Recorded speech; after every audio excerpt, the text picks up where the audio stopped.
Uber. On parle de transport. Tu vois, Continuons dans les débats consensuels. Que le débat commence. J'avais un truc à nous dire. Attendez les gars, pas tout ça. Non, après, on nous entend plus. Non, mais non. À la télé, ça va. Mais c'est les gens qui écoutent en podcast quand c'est insupportable. Enfin, tu peux plus, quoi. Bon. Donc, faut-il rappeler, oui quand même, on va faire notre travail, retour sur l'affaire Uber. Des documents issus de l'entreprise confirment, ce que l'on savait tous, hein, enfin, je n'ai rien appris moi dans cette histoire, qu'Emmanuel Macron a tout fait pour faciliter l'implantation d'Uber en France, ce qu'il a d'ailleurs parfaitement assumé cet été. On va voir la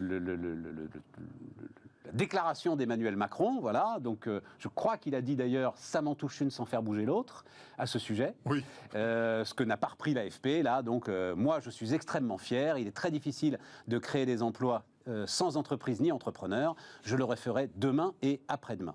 Et Aziz, lui, et on va voir le petit tweet que tu avais envoyé, enfin le tweet que tu avais envoyé à ce moment-là, Aziz, s'était ému du soutien apporté à une entreprise étrangère. Où est le patriotisme économique? Quel gâchis!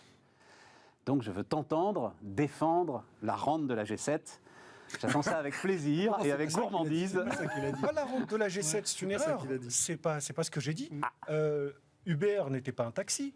Moi, ce que je pointe du doigt, c'est qu'à la même époque, et j'en sais quelque chose, j'étais secrétaire général d'un des tout premiers syndicats qui se créait de la profession.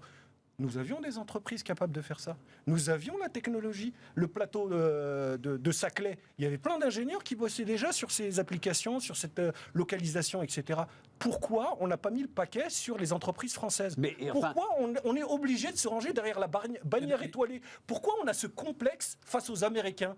Le Made in France, il n'est pas capable de... Pourquoi on est capable de créer Uber en Californie? Pourquoi on n'est pas capable de créer Robert ou Jean-Pierre à Paris sur le même secteur? Pourquoi tu n'en as pas été capable, Aziz? Mais moi, pourquoi je n'ai pas été capable? Mais parce que... je peux te le dire. Quand j'ai été voir l'inspection du travail pour créer le statut de VTC, on m'a dit, monsieur, lien de subordination, vous ne pourrez pas. Uber, avec un soutien comme Macron, effectivement, ils font bouger les lignes. Mais Aziz Seni, avec 800 adhérents, société de VTC, on n'a pas été capable parce que l'administration nous a dit, messieurs, vous faites ça, c'est la prison, c'est du pénal, etc., etc. Mais ils l'ont dit à Uber aussi, Aziz. Ils l'ont dit à Uber aussi. Oui, Simplement, les mecs, ils ont fait un bras d'honneur comme... Attends, je vais juste, et puis après je te donne la parole. Ils ont fait exactement ce qui s'est passé à l'époque des radios libres.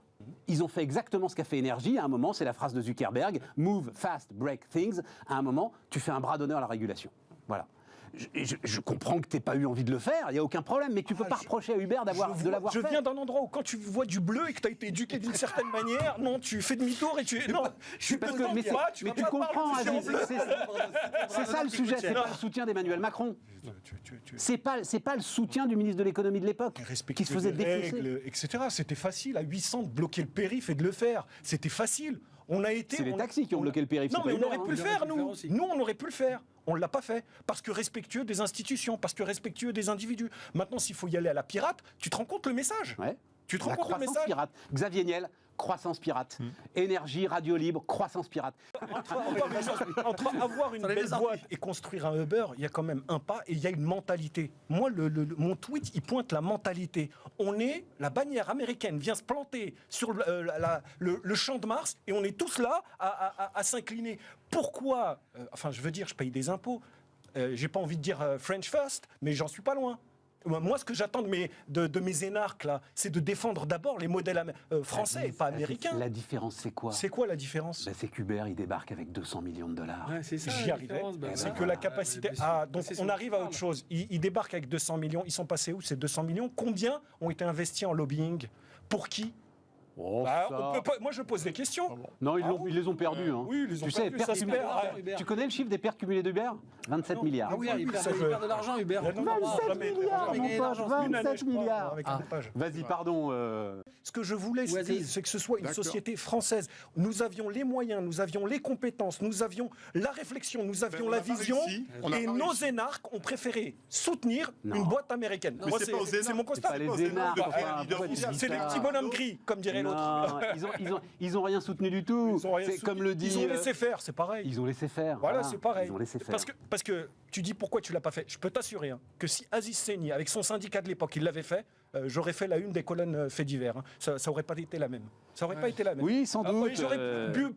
J'aurais eu beau argumenter que ça crée de l'emploi en banlieue, etc., etc. On me dit, monsieur, vous violez la loi. Monsieur, vous êtes hors la loi. Ils sont arrivés massifs, quoi. Il y a eu cette capacité d'arriver massivement. Je vous donne un comparatif. La Chine, ou aller plus proche, le Moyen-Orient, n'ont pas laissé rentrer Uber sur leur territoire. Le Moyen-Orient, ils ont favorisé une boîte qui s'appelle Carim, 100% locale, qui avait toute la technologie, etc. En Chine, idem. Donc je ne vois pas pourquoi nous, on s'est plié, je le redis, devant la bannière américaine. Je crois qu'on a tout dit là. Nos boîtes, celles qui veulent se développer, OVH, Blablacar, sont obligées à chaque fois de traverser l'Atlantique pour prendre des dimensions différentes. Ça, c'est parce vrai. qu'on n'a pas d'argent en France. On n'a pas d'idées, on n'a pas de pétrole, mais on a quelques idées. On a un peu de on a quelques chéquiers sur la place de Paris. Oui, mais c'est pas les énarques, Aziz. Tu vois ce que je veux te dire? Voilà. C'est les investisseurs. Voilà les vrais sujets. Premier employeur de Partir du Seine-Saint-Denis. Nouveau-Mexique au fin fond d'un village avec une bonne idée, le mec te voit tout de suite en train de conquérir le monde. parce que tu as Ici en France, l'écosystème pour lever 200 millions tout de suite. Des barrières psychologiques, et je trouve ça incroyable. Mais c'est pas On vend de psychologique, l'audace, c'est le on système, vend mon pote. la capacité à conquérir le monde. Et nous, quand tu as conquéri, tu as réussi à prendre ton département ou ta région, tu es le roi du monde. Un peu d'ambition, les mecs, un peu d'ambition.